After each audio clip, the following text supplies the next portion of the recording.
We're going to start in 1 minute or less.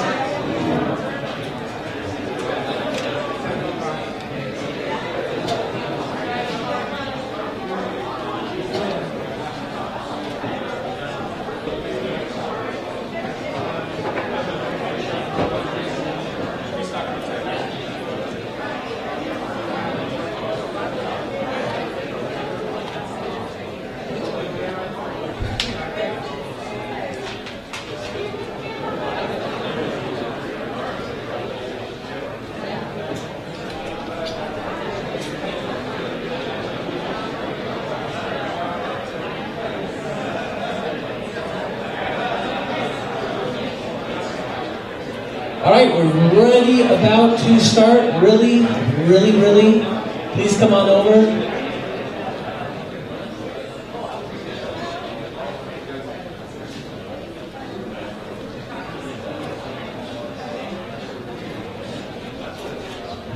All right, a couple of years ago, when I heard the name Gallippi, I thought BitPay.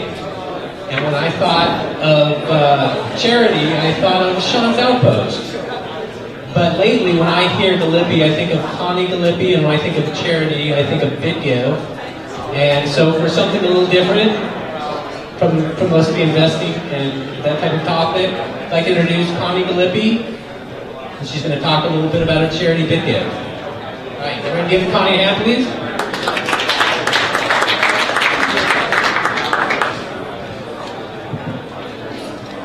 Hello. Good afternoon, Los Angeles, Bitcoin, awesome, right? This is one of the first, I think, LA-based Bitcoin large events ever, really. So, really happy to be a part of it. So, I am Connie Gallippi with the BitGive Foundation, and we're a Bitcoin charitable nonprofit. We're actually the first 501c3, which means IRS tax exempt, Bitcoin nonprofit, which is pretty exciting stuff.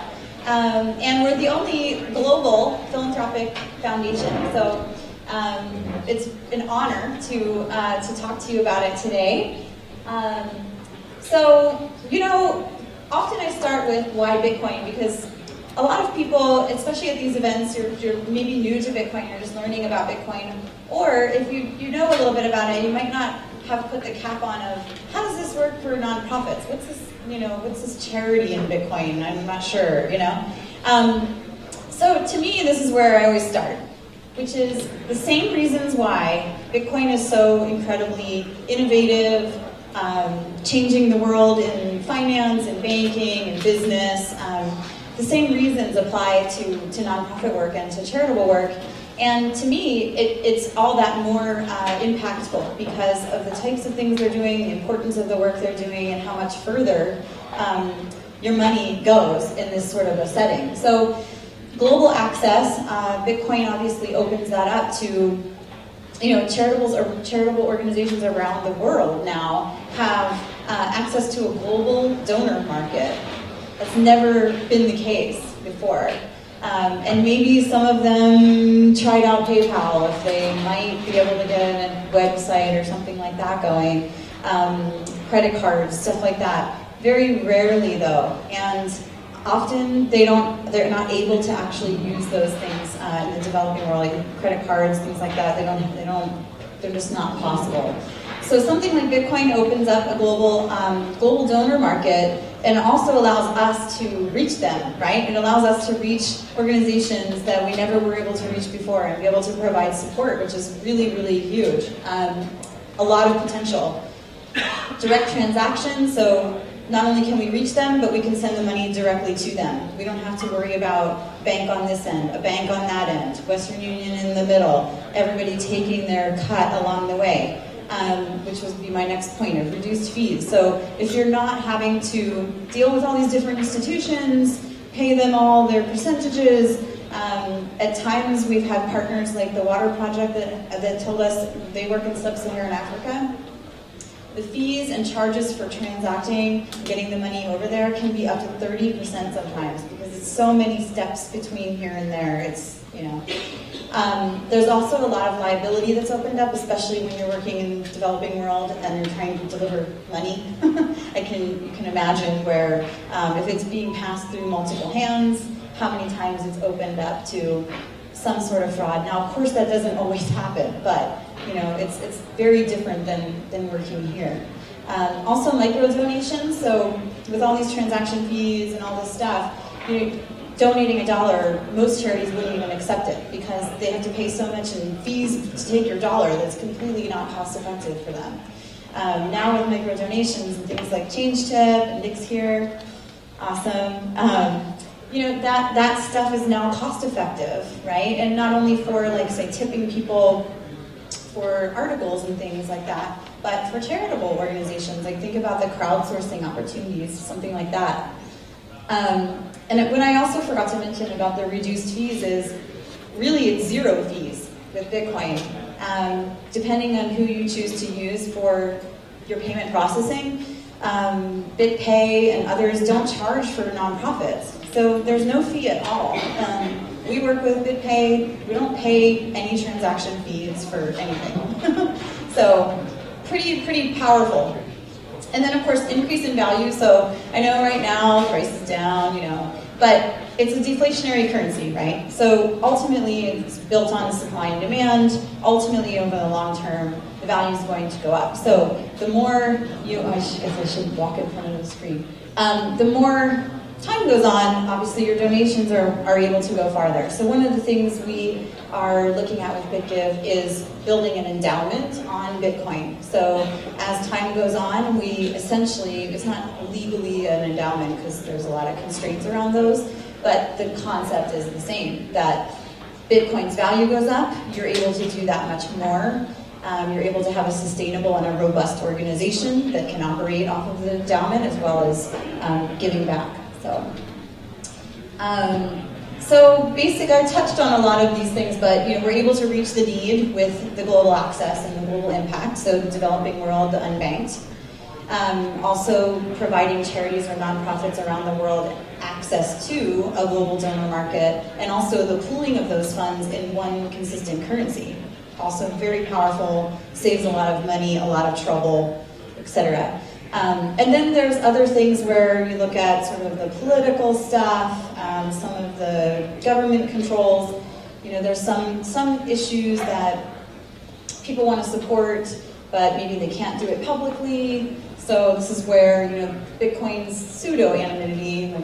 I think as you kind of scratch below the surface with Bitcoin, it's not truly anonymous unless you're really super high tech and you know how to use Tor and all that stuff. But it's really, I would say, pseudo-anonymous. But it could provide things where if you wanted to make a donation to, say, Planned Parenthood, but you belong to a church, you can do that with something like Bitcoin where, you're able to support something that's important to you, but everyone doesn't need to know about it, right? And then no manipulation with government inflation or government controls. I always use Argentina as an example, and I think a lot of people in Bitcoin use that, but it's a really good example in the sense that there's always so much inflation. They've recreated their national currency I don't know how many times. I think they're at a 20 to 25% inflation rate. It's pretty crazy. And they don't allow their citizens to catch into any other currency, so they're stuck. They're not able to get out of this crazy inflation situation. So Bitcoin is growing there. I think people maybe overstate what's really going on there right now, but there's a huge amount of potential, and this is why. So the BitGive Foundation, I started in 2013, which in the Bitcoin world we're kind of ancient, but we're coming up on our 2nd year anniversary. And essentially, we founded the organization on these very things that I'm talking about. Let's actually formalize an organization that represents the Bitcoin community in an organized and professional manner that's branded, that's legit, that's IRS tax exempt, the whole thing, to give back. And we have a global mission, and we're focused on public health and environmental issues. Pretty broadly define those. I have a very long-term vision for this organization, so I'm not interested in narrowing for the long term. but also see the benefit to, say, focusing on particular topics for a certain amount of time so we can make true impact. So some of the things we've done, one of the very first things we did when we were only a few months old is help build the charitable platform for Bitcoin Black Friday. So it's, Bitcoin Black Friday, if you haven't heard of it, you could probably imagine it's pretty focused on the commercial world, deals and stuff like that, and basically like an alternative to the brick and mortar, Black Friday stuff. And I immediately saw an opportunity for, if people are going to be all excited about spending their Bitcoin and buying TVs, maybe we could also give them alternative things to spend the Bitcoin on to give back. So we built 30 charities and got involved. There was a whole charitable platform. This was an online event, Bitcoin. And over $1 million was raised across that group of 30 charities that year. This was, of course, at the peak of Bitcoin's value. So I think it was like $1,100 or $1,200 at the time. People were feeling very generous. But it was a really huge success. And then this past year, we sort of migrated that to Giving Tuesday, which is just very similar, but a couple days after Black Friday and more focused on nonprofits and charitable giving. We had over 40 charities this past year, and we really incorporated the micro-donation aspect of it. We partnered with ChangeTip. We had a whole website. Everybody was all over it. And we had record high transactions on the blockchain that day, I think because of the micro-donation focus and ChangeTip sort of really was at like, a very exciting time, it still is, but everyone's so excited about ChangeTip. But in 2014, the price was much different than it was in 2013. So can't say we raised $1 million last year, but I wish we'd have had. And we've done some campaigns and work with really well-known large nonprofits like Save the Children. So Save the Children is now accepting Bitcoin directly, and they use BitPay.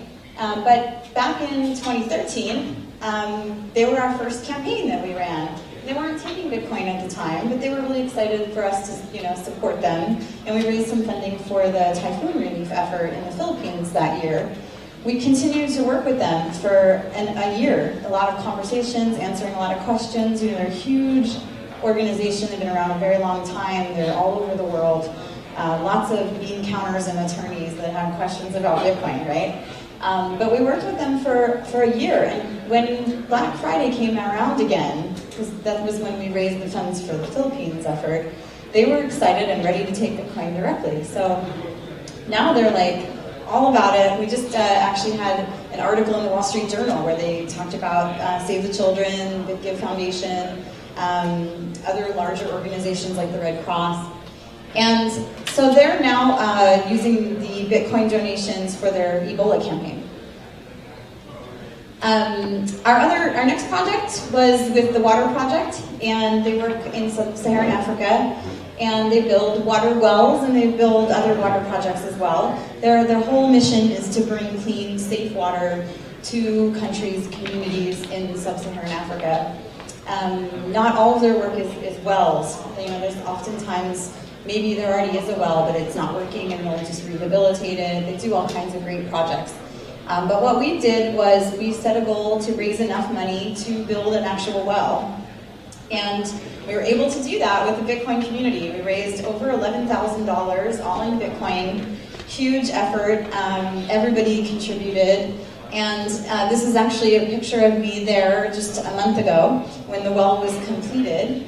And it was put in at a school. So these are the girls that attend that school, and then the principal, Juliet, is standing right next to me in the center there. Amazing experience. I have a video to share with you guys at the end today, but there is no way to describe how that felt, what that experience was to be there. It's really not, there's no way to really describe it. But I did attempt to, and if you want to hear a lot more about it, there's a series in Bitcoin Magazine that just went out a few weeks ago. We did a 4-part series to try to tell the story. It's really not, you have to be there kind of thing to really feel it. But I've become friends with Juliet. She's like, emails me. it was really an incredible experience. And just to explain a little bit about how important this is. So these girls, it's a secondary school, so they're high school age. And they're in a very remote part of Kenya.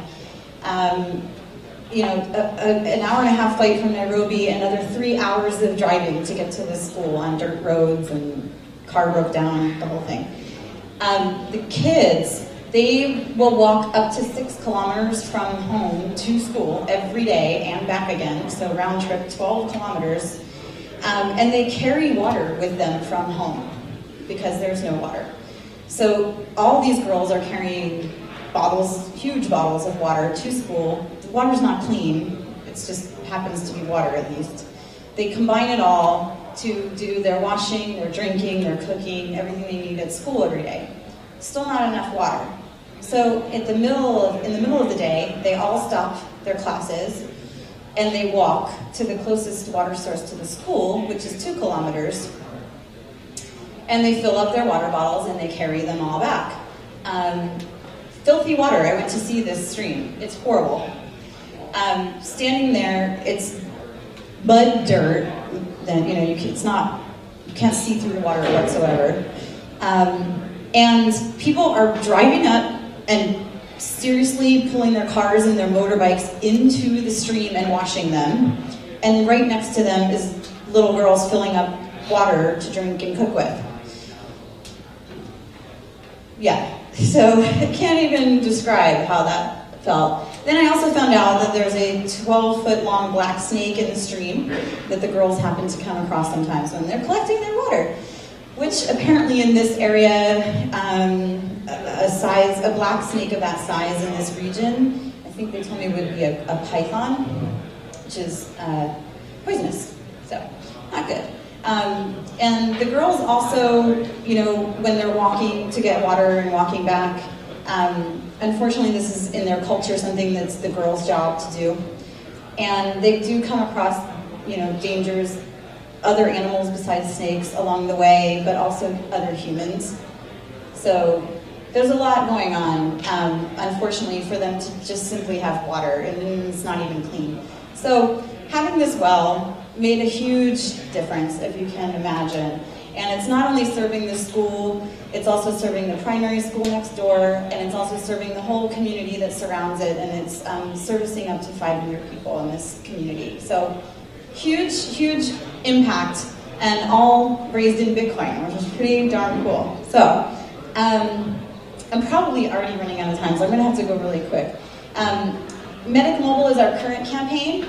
They are a pretty young and budding organization, but global and doing extremely well, winning awards, you name it. And what they're doing is they're working also in the developing world with people who actually volunteer to do health work. People, the way that they sort of function in the developing world, in communities where there is not medical care, is someone actually volunteers to be in charge of 50 people's health in their town. And they go around and talk to all these people and collect all their ailments and whatever, and they walk to the closest doctor or hospital, which could be miles, could take them days. Sometimes they don't come back. Similar stories to the water. So what Medic Mobile is doing is providing them with cell phones. Sometimes it's just an old feature phone, and they don't have to walk, for days to the doctor and walk back and then tell all these 50 people what the doctor said. They can just call the doctor, right?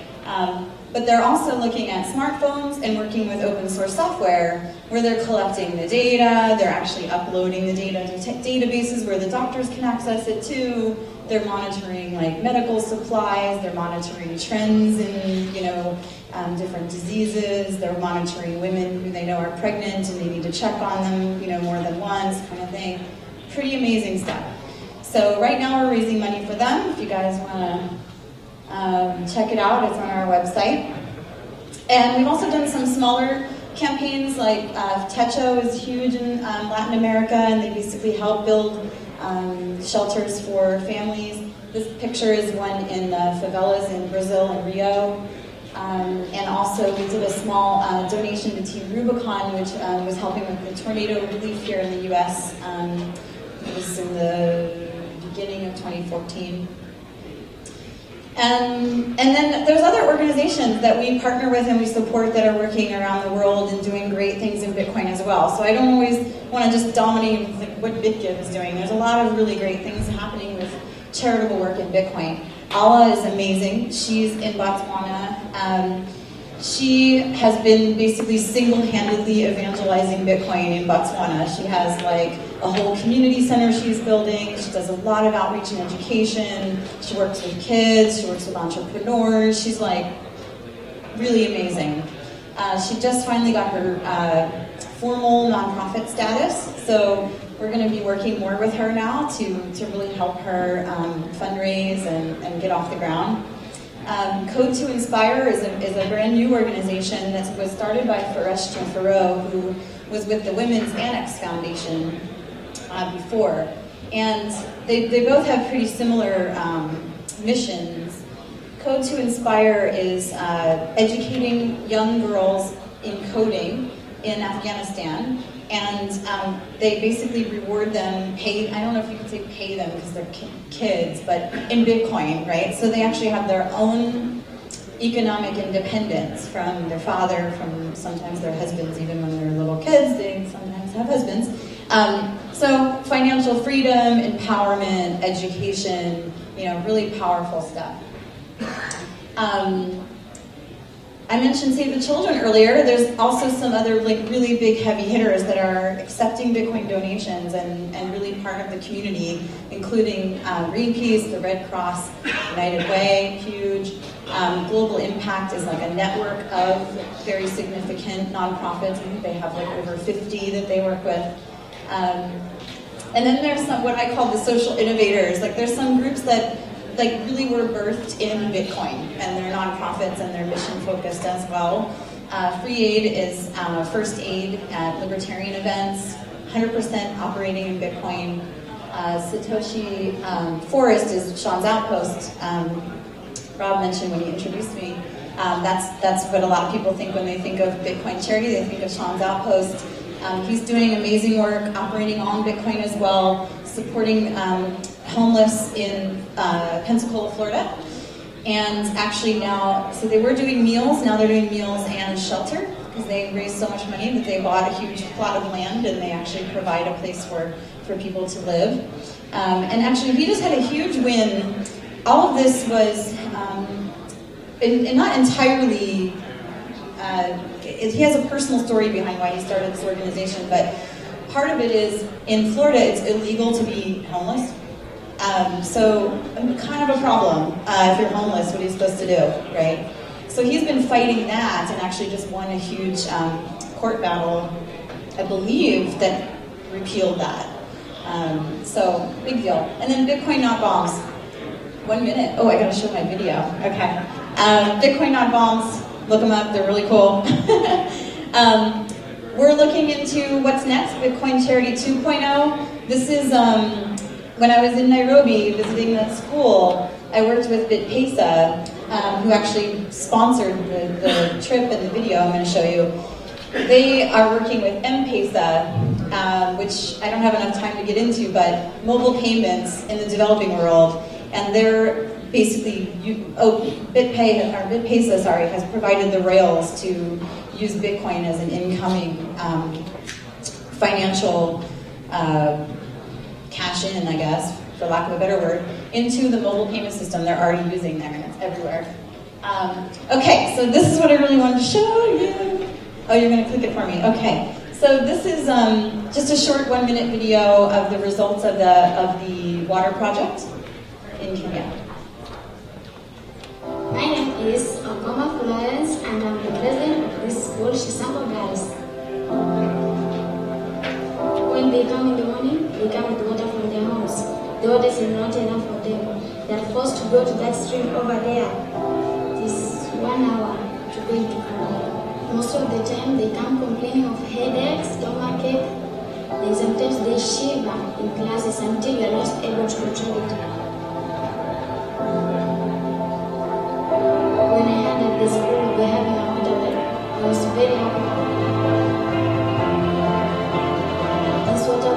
will affect our life by making our life simple and simple. For now, since I've gotten that water, we will be able to wash, we will be able to drink, and it will be safe for our health.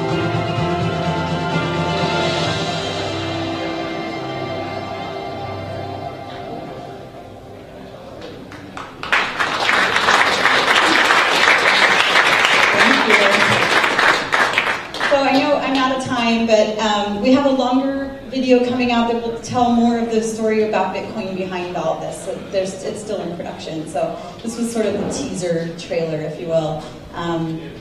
And you know, some of the shots that you saw of the girls dancing around was when I was there. I didn't mention the positive side of all this, which is that we had a humongous celebration, and they are so happy to have water. They've made up songs about how they can like mop now and clean, and they're like so excited about mopping. So yeah. So I don't know if we have time for questions. Are we out of time? Okay. Yes. Yeah. So I was mentioning earlier with you, but I was involved in trying to basically build a micro donation platform for charities, and I had a couple of problems. One was payments at the time. So this is pre-Bitcoin. So there was huge transaction fees, which I think Bitcoin is the perfect solution for, which is great. And the other one was, I was even just trying to find charities that would accept PayPal payments. And what I found was that like charities in general are just really behind the times and very old school. So how do you get charities to look at Bitcoin, which we can't even get like most people to understand, and try to pass that bridge that gap? It's a very good question. They are behind the times and old school, and it's really a product of being a nonprofit, right? They don't have resources, so they can't be on the cutting edge of things. They just aren't able to. But you know, that's a lot of what we do is we reach out to these groups and talk to them about Bitcoin and talk to them about the benefits of Bitcoin. And like I said with Save the Children, huge organization, it took some time, but they're all about it now, and they're talking to the Wall Street Journal about how great Bitcoin is, right? So it's a process. It takes outreach, it takes a lot of education. They really like to talk with me because we are a C3, right? So they know, they see us as one of them, and they understand that we have the same constraints, legal, accounting, and otherwise, that we have to follow. And you know, we talk to them about how we've been doing that via Bitcoin, which is why they're so many questions. So it's an effort, but many of them are very excited about it, and so they're interested and want to learn. So yeah. Anybody else? No. Okay. Well, thank you. I'm sure I'm over time, but I'll be here until about 6 if anybody wants to talk to me anymore. And feel free to check out what we just put out with Bitcoin Magazine. It's a lot of great more information about the Kenya project, and our website has the Medic Mobile campaign too. So thank you.